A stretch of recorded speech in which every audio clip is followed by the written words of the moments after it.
दोस्तों कैसे हैं आप लोग। मेरा नाम है इमरान मलिक। दोस्तों बड़ी खबर आई थी कि हसन नसरल्ला और उनके साथी हाफिज़ सैफुद्दीन का जो कफन दफन था, जो दफीना था, वो पूरा हो गया है। लेकिन उसके साथ साथ इजराइल की सेना यानी कि आईडीएफ ने एक बड़ी हरकत कर दी और वो क्या हरकत की है वो सारी जानकारी मैं आपको दूंगा।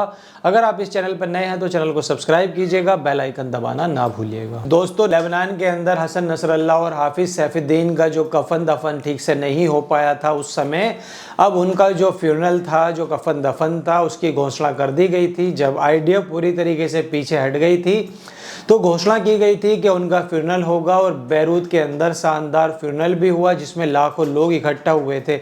ईरान से भी लोग आए, पाकिस्तान से भी लोग आए, दुनिया भर के लोग वहाँ पर आए हैं। दुनिया भर के अलग अलग हिस्सों से वहाँ पर लोग पहुँचे और इस दिन हसन नसरुल्लाह और हाफिज़ सैफुद्दीन को याद किया गया। फ्यूनरल हो रहा था। दुनरल का भी फ्यूनरल होता है जब दुश्मन की भी मौत हो जाती है, जब आप वहाँ जाते हैं, हाथ जोड़कर खड़े हो जाते हैं, या फिर आप नहीं जाते हैं, बगल से निकल जाते हैं। दोस्तों इजराइल ने क्या किया, जिस समय फ्यूनरल चल रहा था उस समय 4 इजराइल के आईडीएफ यानी कि जंगी जहाज, जो फाइटर जेट थे, जो बम बरसाते हैं, ये डराने की पूरी कोशिश की जा रही थी उनको और उनके आसमान में उड़ रहे थे। लेकिन जिस समय इजराइल डराने की कोशिश कर रहा था वो लाखों लोग वहां पर इजराइल मुर्दाबाद का नारा लगा रहे थे। दोस्तों आप अगर यूएन का चार्ट पढ़ेंगे, यूनाइटेड नेशन के अगर आप नियम कानून पढ़ेंगे तो किसी दूसरे मुल्क के एयर स्पेस में बिना उसकी परमिशन के आपकी इजाज़त नहीं होती। आप अपनी जहाज़ वहाँ पर नहीं ले जा सकते, ख़ास तौर पर फाइटर जेट वहाँ पर नहीं ले जा सकते। लेकिन पूरा जो यूनाइटेड नेशन, पूरा अमेरिका, सारी दुनिया खामोश रहेगी, इजराइल के आगे झुक चुकी है। और नए लेबनान के जो नए नए राष्ट्रपति बने हैं, जो आर्मी के चीफ थे, जो अमेरिका और यूरोप के काफ़ी करीबी माने जाते हैं, उन्होंने ईरान का जो प्रतिनिधिमंडल था उनके फ्यूनरल में, हसन नसरुल्लाह और हाफिज़ सैफुद्दीन के फ्यूनरल में उनसे क्या कहा उन्होंने कि हम दूसरों की लड़ाई लड़ते लड़ते थक गए हैं, हम फ़लस्तीनियों की लड़ाई अब नहीं लड़ना चाहते। ये उन्होंने कहा, अब कोई लड़ाई नहीं लड़ना चाहते। आपके यहाँ तो 5 पोस्ट बनाकर बैठा हुआ है इजराइल, आप उससे भी नहीं लड़ना चाहते। अब आपके हथियार अमेरिका से आते हैं और आपकी जो अमेरिका वो सिर्फ नाम की आर्मी है। पिछली बार जब इजराइल ने कब्जा किया था आपके अंदर तो आपकी आर्मी खाली नहीं करा पाई थी, आपके मुल्क को खाली कराने के लिए हिजबुल्लाह आया था।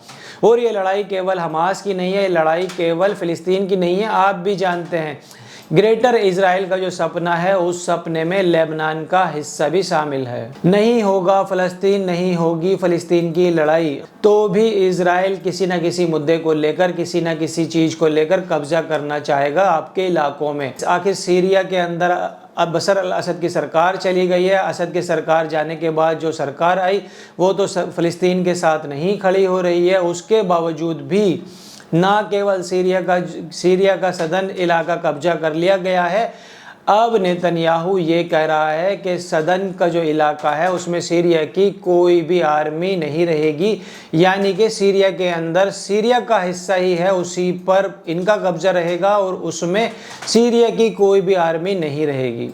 अगर वो कब्जा कोई और बढ़ाना चाहता है तो उसे रोकने के लिए भी कुछ भी आगे नहीं है। जिस दिन हिजबुल्लाह नहीं होगा उस दिन लेबनान में भी यही हालात होंगे और आप कुछ नहीं कर पाएंगे। आप चले जाएंगे अमेरिका में, लंदन में, किसी भी शानदार से मकान में आप रहेंगे, विला में रहेंगे, और यहाँ पर जो लेबनान का आम नागरिक है वो सारा कुछ झेलता रहेगा, वो पिसता रहेगा। इजराइल का ये पूरा का पूरा प्लान है। ये जितने भी पपेट बिठा के रखे हैं अमेरिका ने, यूरोप ने और बाकी मुल्कों ने, ये सारे के सारे पपेट हैं। ये सारे के सारे इनडायरेक्टली ग्रेटर इजराइल को प्राण करने में मदद करने के लिए, उसको मदद करने के अलावा कुछ नहीं करेंगे। दोस्तों अब लोगों का ये कहना है कि गज़ा के अंदर जो आज हो रहा है वो आज से पहले भी हो रहा था। अब आप देखिए कि अल-अक़सा मस्जिद है, वहाँ पर मुसलमानों के लिए बहुत पवित्र मानी जाती है। जो फ़लस्तीन के अंदर रहते हैं, जो अल-अक़सा मस्जिद के आसपास रहते हैं रमज़ान के दौर में, क्योंकि अभी रमज़ान भी आने वाले हैं और अल-अक़सा वो क्यों नहीं जाना चाहेंगे। उनको अलग-सा जाने से रोका जाता है, उनके ऊपर फायरिंग की जाती है। अब हालत यह है कि जिन फ़लस्तीनियों को रिहा किया गया है, इज़राइल की जेलों से जिन फ़लस्तीनियों को रिहा किया गया है, इज़राइल ये प्लान बना रहा है कि उन फ़लस्तीनियों को अल-अक़सा मस्जिद में रमज़ान के महीने में ना जाने दिया जाए। ये दुनिया का कोई मुल्क कर सकता है। इस तरीके की जो हरकतें इज़राइल की तरफ से की जा रही हैं, दुनिया का कोई भी शरीफ मुल्क ये काम कर सकता है। क्यों, जो सबसे मुक़द्दस महीना माना जाता है रमज़ान का, जो रमज़ान आ रहा है, उस रमज़ान में उन्हीं कैदियों को, वहीं के लोगों को मस्जिद के अंदर एंटर करने से मना किया जा रहा है और वो रोके। दुनिया का कोई भी मुल्क ऐसा कर सकता है क्या कि जंग में सारी के मस्जिदें तबाह कर दी गई हों और जो एक मस्जिद बनी है उसमें भी नमाज पढ़ने के लिए रोका जा रहा है? कोई मुल्क ऐसा कर सकता है कि हज़ारों बच्चों को मार दिया जाए? कोई मुल्क ऐसा कर सकता है कि हज़ारों औरतों को मार दे और उसके बाद विक्टिम खेले कि हमारे एक बच्चे को मार दिया उन्होंने?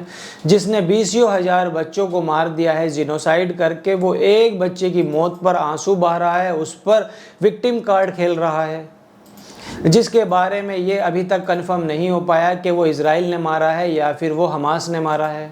और उसके भरोसे 600 लोग जो रिहा होने थे उनको वो रोक देता और कहा है कि हम सीज़ फायर को अभी टाल रहे हैं। ये सिर्फ और सिर्फ इज़राइल कर सकता है, बाकी जो और देश है वो नहीं कर सकता। और फिर और केवल अमेरिका उसका समर्थन कर सकता है। बहुत सारे मुल्क जानते हैं कि गलत हो रहा है, लेकिन अमेरिका के डर से वो खामोश हैं।